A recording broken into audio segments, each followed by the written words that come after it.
দেখতে পাচ্ছেন যে সুন্দর পাকছে।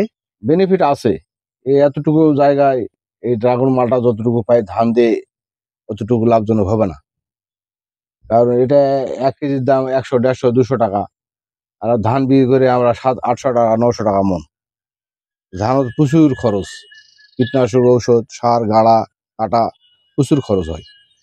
আলহাজ মোহাম্মদ সাজিরউদ্দিন মণ্ডল একজন সফল সম্মিলিত খামারি। বাড়ি দিনাজপুর জেলার বিরামপুর উপজেলার বিনাইল ইউনিয়নের করমজি গ্রামে। সম্ভ্রান্ত পরিবারে জন্মগ্রহণ করলেও ছোটবেলা থেকেই তার স্বপ্ন কৃষি নিয়ে কিছু করা। তাই তিনি 1990 সালে এসএসসি পাশের পরে শুরু করেন দেশি গরুর খামার। সেখান থেকেই তার খামারের যাত্রা শুরু। ধীরে ধীরে এই খামারকে রূপ দিয়েছেন একটি সম্মিলিত খামারে। এখন তার খামারে রয়েছে 12 থেকে 14টি দেশি গাভী গরু, 8 থেকে 10টি ছাগল, 8 থেকে 10টি পুকুরে মাছ চাষ, কবুতর পালন সহ প্রায় 4.5 বিঘা জমির উপরে গড়ে তুলেছেন একটি অনবদ্য উচ্চ ফলনশীল ও উচ্চ মূল্যের ফলের বাগান।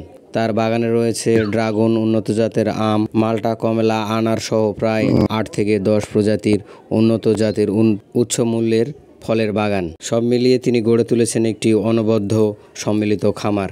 নিজেকে করে তুলেছে সফল একজন কৃষক এবং সফল একজন সম্মিলিত খামারি। নিজেকে যেমন গড়ে তুলেছেন সফল একজন মানুষ করে, তেমনি করেছেন 4 থেকে 5 জনের কর্মসংস্থানের ব্যবস্থাও। আজকে সেই সফল খামারি আলহাজ মোহাম্মদ সাজিরউদ্দিন মণ্ডলের সম্মিলিত খামারের সার্বিক চিত্র সংক্ষিপ্ত আকারে আপনাদের সামনে তুলে ধরার চেষ্টা করব ইনশাল্লাহ। আসসালামু আলাইকুম দর্শক। দেশের প্রত্যন্ত অঞ্চলে একেবারে গ্রামে ভালো ভালো যারা গৃহস্থ আছে, এখন কেউ বসে নেই। গ্রামের প্রায় প্রতিটা লোকই কোনো না কোনো কৃষিকাজ যারা করে, কৃষি কাজের সঙ্গে যারা সম্পৃক্ত, তারা কোনো না কোনো কৃষি ভিত্তিক প্রকল্প গড়ে তোলার জন্য সচেষ্ট হচ্ছে এবং এগিয়ে আসতেছে এই কৃষিতে, এবং কৃষিকে উন্নত করে বাংলাদেশকে একটি মডেল রাষ্ট্র হিসেবে গড়ে তোলার জন্য। তো তেমনি একজন কৃষক প্রজেক্ট তৈরি করেছে সম্মিলিত খামার। সেখানে উনি রেখেছে গরু, দেশি গরুর খামার, যেটাতে উনি বাছুর উৎপাদন করে এবং করে 4 থেকে 4.5 বিঘা জমির উপরে মাল্টা এবং ড্রাগনের বাগান। পাশাপাশি তিনি পুকুরে মাছ চাষ করেন এবং তার সঙ্গে তিনি বাড়িতে আরেকটি আধুনিকতাকরণ করেছেন, সেটি হচ্ছে বায়োগ্যাস প্ল্যান্ট। তো এই বায়োগ্যাস প্ল্যান্ট এবং ওনার যেই প্রকল্প, ওনার বাড়ি থেকে শুরু করে একবারে বাগান পর্যন্ত।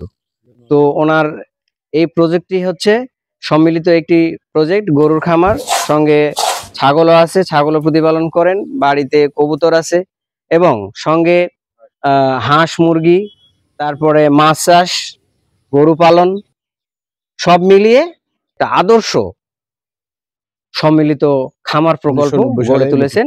এসএসসি পরীক্ষা দিছি, দেওয়ার পরে থেকে আমি মোটামুটি সংসার জীবনে চলে আসছি। 95 সালে বিয়ে করছি। বিয়ে করার পর থেকে আমি গরু ফার্ম করছি।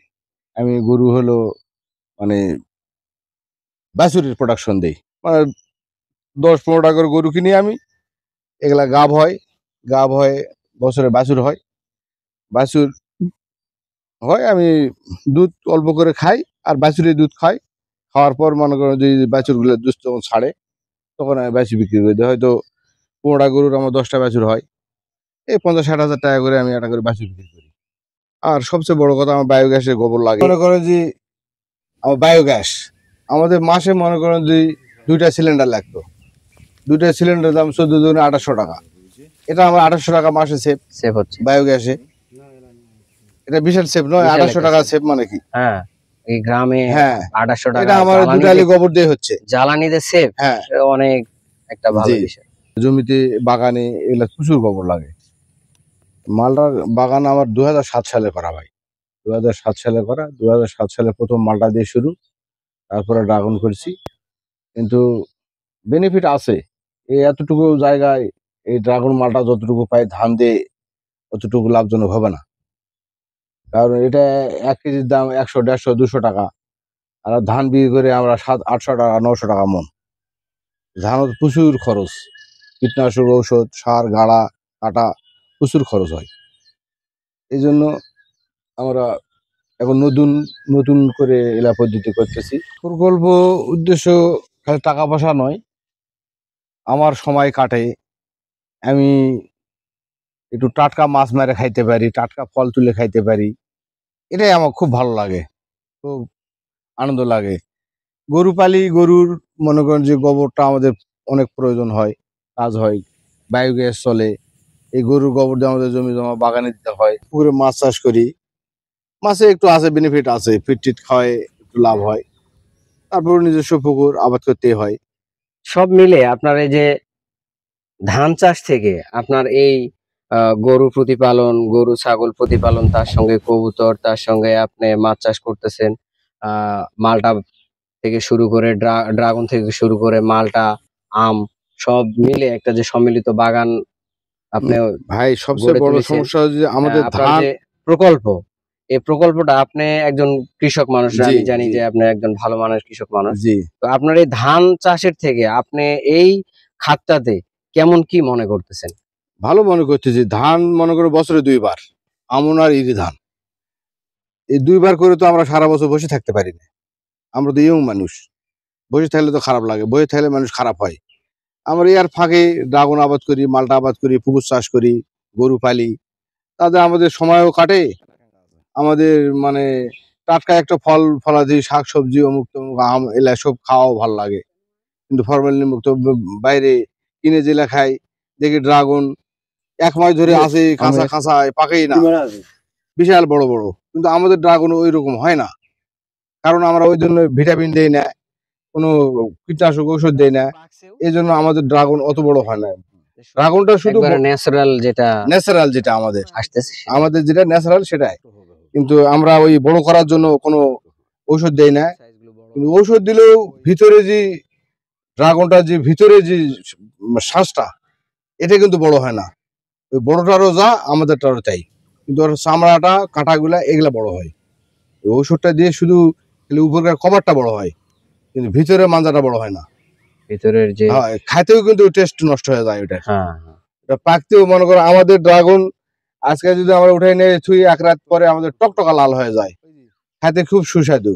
আর ওদের মাসকে মাস দোকানে দেখি সবুজই আছে, একদিকে লাল হয়, একদিকে সবুজ থাকে, তার মানে আচ্ছা, আপনার এই পুরা প্রকল্প মিলে আপনি কয়জন শ্রমিক কর্মচারী কাজ করে? আমার তো ভাই, আমি তো টেম্পোরারি শ্রমিক, আমি প্রতিদিনই খাটাই 5-7টা করে, এবং বছরে মানে সারা বছর কাজ করে আমার 2 জন।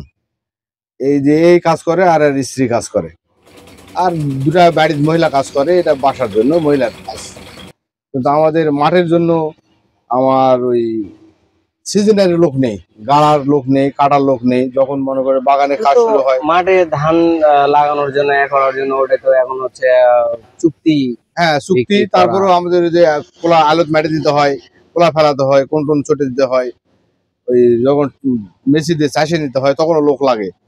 কিন্তু এমনি সারা বছরের জন্য আমি যেটা জানতে চাচ্ছি সেটা হচ্ছে আপনার এই সম্মিলিত প্রকল্পটাতে আপনি কয়জনের মোটামুটি কর্মসংস্থানের ব্যবস্থা করছেন? এটা 2-4 জন ভাই, 4 জন। 4 জন। আপনি 4 জন লোক আপনি এখানে খাটাচ্ছেন সারা বছর সারা বছর, হ্যাঁ, জি, তাদের কর্মসংস্থানের ব্যবস্থা জি, হয়েছে। তারপরে আপনার টাটকা ফল ফলাদি খাইতে পারতেছেন, মাছ খাইতে জি পারতেছেন। ভাই। হ্যাঁ, তো আপনার গরুর খামারে যে গরুগুলো দেখলাম, সব দেশি গরু, অনেক সুন্দর সুন্দর, সব এক কালারের গরু আপনি রাখছেন। এই এক কালারের গরু রাখার কারণ কি? এক কালার আমাকেও ভালো লাগে, এক কালারের গরু রাখলে সব আমাকেও ভালো লাল, লাগে। একবারে আমাকে অনেক সব। সুন্দর লাগলো। ওই মানে আমাকেও ভালো লাগে, ওই জন্য আমি নিছি এক কালারে, অন্য গরু কিনি আমি না। অন্যান্য খামারে গেছি, এগুলো দেখছি আমার যে বেচতেও বিভিন্ন ভালো কালার লাগে, আছে, বেচতেও আপনার গারাক সব এক তাড়াতাড়ি কালার। হয়, বিক্রি করতেও এই কালারের একটু গরুগুলা ভালো হয়, টানে বেশি, টানে বেশি, দামটা একটু ভালো বেচেন পাওয়া যায়। হয়। হ্যাঁ, মানে লাল কালারের গরুর চাহিদা বেশি। এই জন্য আপনি হ্যাঁ, এটাকে এবং বেছে কালারের নিয়েছেন। জন্য 2-3 হাজার, 4 হাজার, 5 হাজার টাকা বেশি হয়, বেশি পাওয়া যায়। বেশি হয়। এটা আচ্ছা, কালো আমি এখন এই যে এটা জানতে চাচ্ছি আপনার কাছ থেকে, এই সম্মিলিত প্রকল্প করে আপনি কতটুকু উপকৃত এবং কতটুকু লাভবান?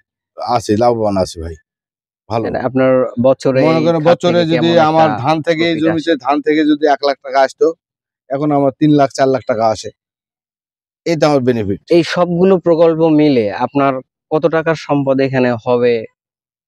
আপনার আমার একটা তো মাঠের মোটামুটি একটা আইডিয়া। 2-3 কোটি টাকার সম্পদ আমার আছে ইনশাল্লাহ। আমি মাঠের ধান চাষের জমির কথা বলতেছি না, আপনার এই মাছের প্রকল্প প্লাস হচ্ছে বা- বাগান, প্রকল্প আর খামার প্রকল্প মিলে এই যে এই সব মিলে জি। এই সম্মিলিত প্রকল্পটা মিলে আপনার মোটামুটি কত টাকার সম্পদ হতে পারে?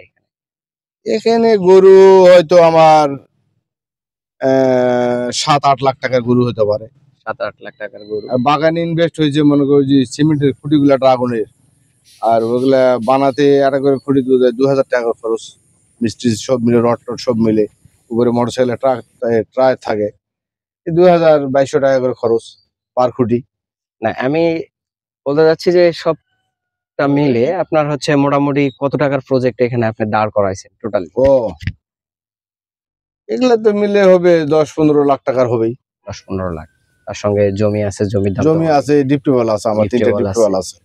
এখন ডিপটিউবওয়েলের ব্যবসা করতেছেন, হ্যাঁ। আবার হচ্ছে এই এটা কয়েকদিন মানে পর সব ডিপটিউবয়েল। মিলে আপনার সম্মিলিত একটা জি। প্রকল্প।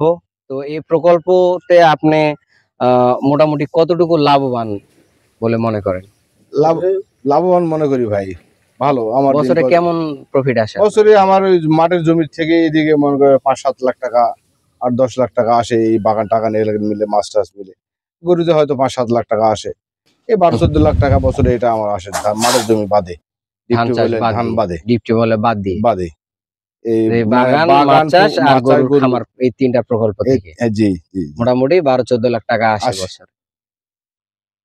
তো দর্শক, ওনার সম্মিলিত প্রকল্প আপনারা ওনার কাছ থেকে শুনতে পেলেন। এই প্রকল্প থেকে উনি কতটুকু লাভবান এবং শুরুটা কিভাবে উনি সেটাও বলেছেন।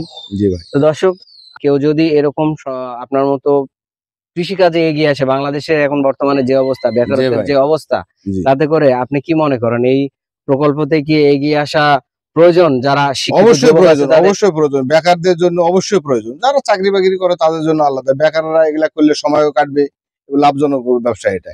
যারা চাকরির জন্য হর্নে হয়ে ঘুরতেছে, কোনো চাকরির জন্য কোনো প্রয়োজন নেই। প্রয়োজন আছে কি? না, ওই যে 8-10 লাখ টাকা 15 লাখ টাকা ঘুষ দিয়ে চাকরি করাচ্ছে, ওই টাকা যদি এইদিকে ইনভেস্ট করে গরুতে, বাগানে, তাহলে তার চাকরির মনে করো যে 50-60-70 হাজার টাকা মাস ইনকাম অবশ্যই হয়ে যাবে। খরচ বাদে ইনকাম আল্লাহর রহমতে হয়ে যাবে ইনশাআল্লাহ। তো দর্শক, একজন সফল মানুষ, সফল একজন ব্যক্তি যার মুখ থেকে আপনারা এই কথাগুলো শুনতেছেন, উনি একজন শিক্ষিত এবং একজন হাজি মানুষ। উনি হজ করে আসছেন এবং এই প্রকল্পতে উনি একজন সফল ব্যক্তি। জি ভাই। তো ওনার কাছ থেকে আপনারা শুনতেছেন যে এই প্রকল্পতে আসলে কৃষি খাতে অন্ততপক্ষে লস হবে না। না, লস হবে না।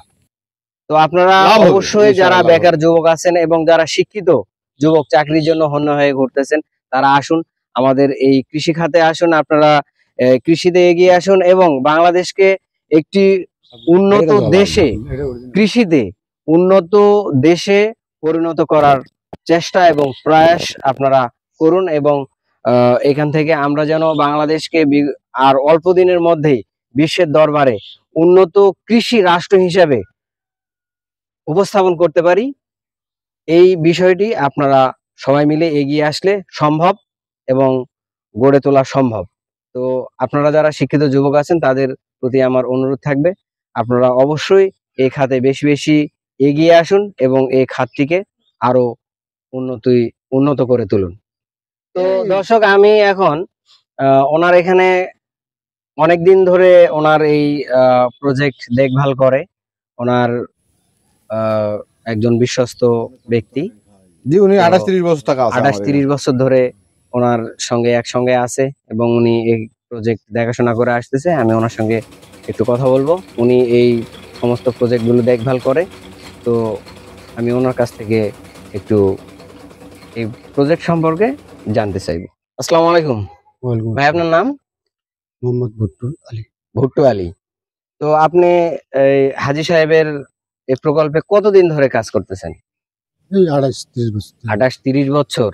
তাহলে তো আপনার জীবনটাই এখানে। আমি কাজে এই বাড়িতে। কাজে এই বাড়িতে।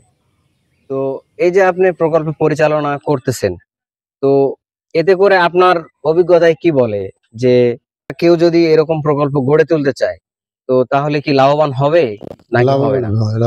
লাভবান হবে। এটা তো যদি সঠিকভাবে পরিচালনা করে লাভবান হবে। লাভবান হবে। তাহলে আমাদের দেশে যারা বেকার যুবক ঘুরে বেড়াচ্ছে চাকরির জন্য মনে হয় তারা এর ধরনের ঘুষ প্রকল্প দিয়ে শুরু ছাড়ি করা। নেওয়া না না নেওয়া ভালো। না নেওয়াই এলে ভালো। গরুর খামার, বাগানের কাজ টাজ এলে করলে বোধহয় ভালো হবে। এগুলা করলে ভালো হবে। তো দর্শক, আপনারা শুনতে পেলেন, উনিও একই কথাই বলতেছে যে চাকরির থেকে কৃষি খাতে অনেক ভালো অনেক শান্তি আছে। সম্ভাবনা আছে। আপনারা এগিয়ে আসুন, দেশকে এগিয়ে নিয়ে যান। অনেক দূরে এগিয়ে নিয়ে যাওয়া সম্ভব যদি আপনারা শিক্ষিত যুবকেরা এগিয়ে আসেন। তো দর্শক, আজকে আমার প্রতিবেদন এ পর্যন্তই। আপনারা ভালো থাকবেন, সুস্থ থাকবেন এবং আমার এই ভিডিওটি ভালো লাগলে চ্যানেলটি অবশ্যই সাবস্ক্রাইব করবেন এবং পাশে থাকা বেল আইকনটি বাজিয়ে দিয়ে আমাকে উৎসাহ প্রদান করবেন, যাতে করে আমি আপনাদেরকে আরো সুন্দর সুন্দর ভিডিও উপহার দিতে পারি। এবং কমেন্টে আপনাদের মতামত জানাবেন এবং আমাকে পরামর্শ প্রদান করবেন। তো আজকে এই পর্যন্তই। ভালো থাকবেন, সুস্থ থাকবেন। আসসালামু আলাইকুম ওয়া রাহমাতুল্লাহি ওয়া বারাকাতুহু।